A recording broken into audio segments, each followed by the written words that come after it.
Clarksville real estate in the last 7 days, and I've been calling it This Week in Clarksville Real Estate, but then I realized that it's actually what happened last week. So without further ado, here's what happened in the real estate market in Clarksville, Tennessee in the last 7 days. For the third week in a row, Ross Farms has taken the cake with the subdivision with the most transactions. Now, don't let that fool you. Ross Farms is a newly built subdivision where they're building in there all the time.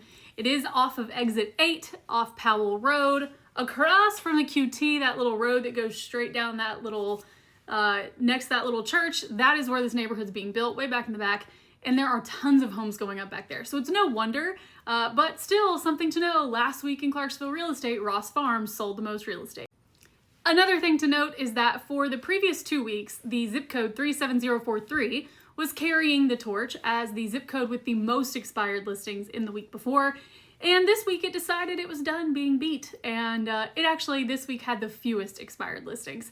So there were only 11 properties that did not sell and expired off the market in all of 37043 last week, where previous weeks it was about 18 to 20. So half of that, and I think that in and of itself, that's not a big deal, but it still could show a great trend for that part of town.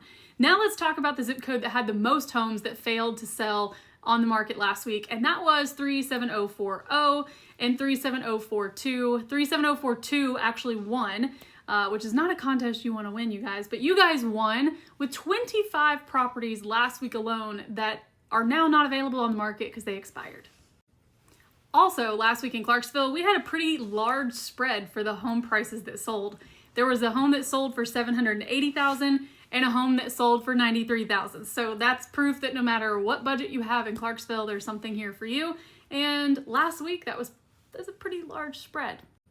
Something else that's cool to know is that 17 properties are now, as of last week, in the coming soon status in the MLS, which just basically means they're not on the market yet, but there are 17 fresh new listings that will be making their grand beauty pageant appearance sometime in the near future, so be on the lookout for that.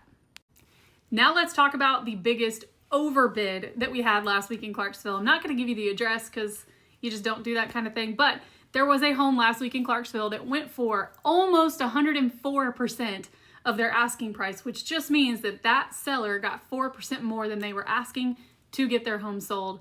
Now let's talk about the one that took the biggest discount. Once again, not giving you the address, but 75% of asking price was what happened in one Clarksville home sale last week, where the seller was willing, for whatever the reason, to take 75%